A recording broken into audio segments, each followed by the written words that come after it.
ಕ್ರಿಸ್ತನನ್ನು ಪ್ರತಿಫಲಿಸುವಂತೆ ನಿಮ್ಮ ಆತ್ಮಗಳನ್ನು ವಾಕ್ಯದಲ್ಲಿ ಬಲಪಡಿಸುವ ಅನುದಿನದ ಧ್ಯಾನ. ಈ ತಿಂಗಳ ಶೀರ್ಷಿಕೆ ಕ್ರಿಸ್ತನನ್ನು ಸ್ತ್ರೀ ಪುರುಷರು ಹೇಗೆ ಪ್ರತಿಫಲಿಸಿದ್ದಾರೆ. ಈ ದಿನದ ಶೀರ್ಷಿಕೆ ದೇವರ ಮಕ್ಕಳು ಬೆಳಕನ್ನು ಪ್ರತಿಫಲಿಸುವವರಾಗಿರಬೇಕು. ಈ ದಿನದ ದೇವರ ವಾಕ್ಯ, ಅದರಂತೆ ನಿಮ್ಮ ಬೆಳಕು ಜನರ ಮುಂದೆ ಪ್ರಕಾಶಿಸಲಿ, ಹೀಗಾದರೆ ಅವರು ನಿಮ್ಮ ಒಳ್ಳೆಯ ಕ್ರಿಯೆಗಳನ್ನು ನೋಡಿ ಪರಲೋಕದಲ್ಲಿರುವ ನಿಮ್ಮ ತಂದೆಯನ್ನು ಕೊಂಡಾಡುವರು. ಮತ್ತಾಯ 5:16. ಒಬ್ಬ ಮನುಷ್ಯನ ಮನಸ್ಸು ಅಥವಾ ಅವನ ತೀರ್ಮಾನಗಳು ನಿಯಂತ್ರಿಸುವ ಬಲವಾಗಿರಬೇಕು ಎಂದು ದೇವರು ಎಂದಿಗೂ ರೂಪುಗೊಳಿಸಿಲ್ಲ. ದೇವರಿಗೆ ಮಾಡಲು ವಿಶೇಷವಾದ ಕೆಲಸವಿದ್ದಾಗಲೆಲ್ಲ ಅದರ ಅಗತ್ಯತೆಗಳನ್ನು ಪೂರೈಸಲು ದೇವರು ಯಾವಾಗಲೂ ಮಾನವರನ್ನು ಸಿದ್ಧಪಡಿಸಿದ್ದಾನೆ. ಪ್ರತಿಯೊಂದು ಕಾಲಘಟ್ಟದಲ್ಲೂ ದೈವವಾಣಿಯು, ಅಂದರೆ ದೇವರು ನಮಗಾಗಿ ಯಾರು ಹೋಗುತ್ತಾರೆ ಎಂದು ಕೇಳಿದಾಗ, ಇಗೋ ನಾನಿದ್ದೇನೆ, ನನ್ನನ್ನು ಕಳುಹಿಸು ಎಂದು ಪ್ರತಿಕ್ರಿಯೆಯು ಬಂದಿದೆ. ಆಗಿನ ಕಾಲದಲ್ಲಿ ದೇವರು ತನ್ನ ಕೆಲಸದಲ್ಲಿ ವಿವಿಧ ತಲಾಂತುಗಳನ್ನು ಹೊಂದಿದ್ದ ಮಾನವರೊಂದಿಗೆ ಸಂಪರ್ಕವನ್ನು ಹೊಂದಿದ್ದನು. ಅಬ್ರಹಾಮ, ಈಸಾಕ, ಯಾಕೋಬ, ದೀನತೆ ಮತ್ತು ಜ್ಞಾನದಿಂದ ತುಂಬಿದ್ದ ಮೋಶೆ, ವಿವಿಧ ಸಾಮರ್ಥ್ಯಗಳಿಂದ ತುಂಬಿದ್ದ ಯೆಹೋಶುವ, ಇವರೆಲ್ಲರೂ ದೇವರ ಸೇವೆಯಲ್ಲಿ ಸೇರಿಸಲ್ಪಟ್ಟಿದ್ದರು.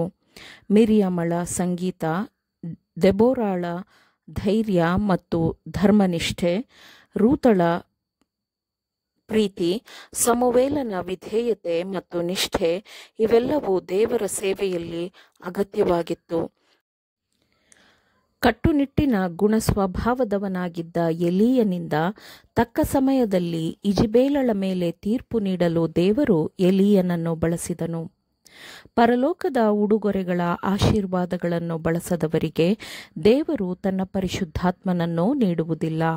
ಆದರೆ ತಮ್ಮ ಸ್ವಾರ್ಥದಿಂದ ತಾವೇ ದೂರಾಗಿ ಇತರರನ್ನು ಉತ್ತೇಜಿಸಲು, ಇತರರಲ್ಲಿ ತಿಳುವಳಿಕೆ ಮೂಡಿಸಲು ಮತ್ತು ಇತರರನ್ನು ಆಶೀರ್ವದಿಸಲು ಬಯಸುವವರಿಗೆ ಇತರರಿಗೆ ಇನ್ನೂ ಹೆಚ್ಚು ಕೊಡುವಂತೆ ಅವರಿಗೆ ಹೆಚ್ಚಿನ ಸಾಮರ್ಥ್ಯಗಳು ಮತ್ತು ಬಲವನ್ನು ಕೊಡಲಾಗುತ್ತದೆ.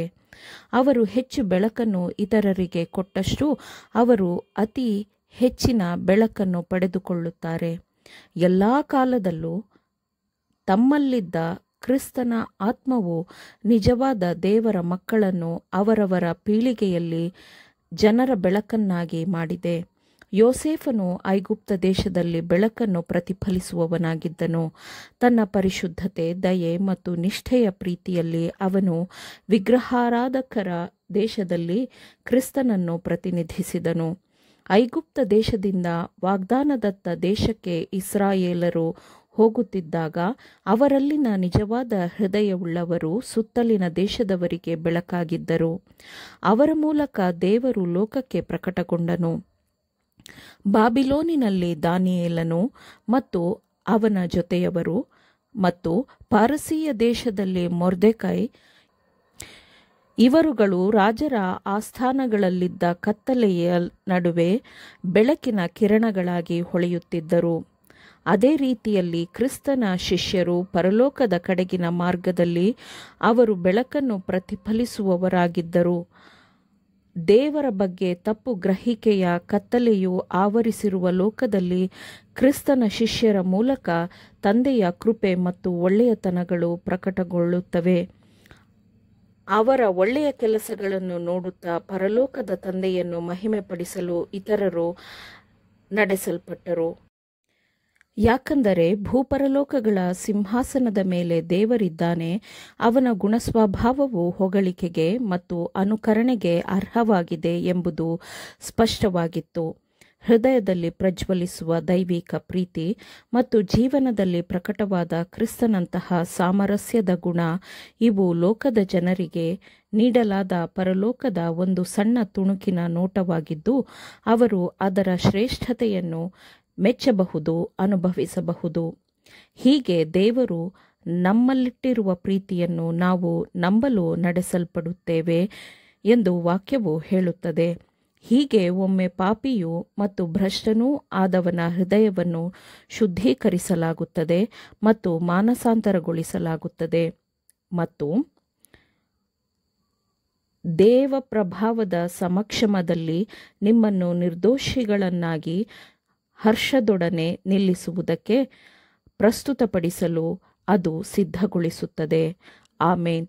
ದೇವರ ವಾಕ್ಯಗಳನ್ನು ಶ್ರದ್ಧೆಯಿಂದ ಆಲಿಸುವವರು ಮಾತ್ರವೇ ಆಗಿರದೆ ಪಾಲಿಸುವವರೂ ಆಗಬೇಕೆಂದು ನಿಮ್ಮನ್ನು ಉತ್ತೇಜಿಸುತ್ತೇನೆ. ಪರಿಶುದ್ಧಾತ್ಮನ ಸಹಾಯದಿಂದ ಆಲಿಸಿದ ನಿಮ್ಮೆಲ್ಲರಿಗೂ ಧನ್ಯವಾದಗಳು. ಮತ್ತೆ ದೈನಂದಿನ ಧ್ಯಾನಕ್ಕಾಗಿ ನಾಳೆ ಸಂಧಿಸೋಣ. ಆಮೇನ್.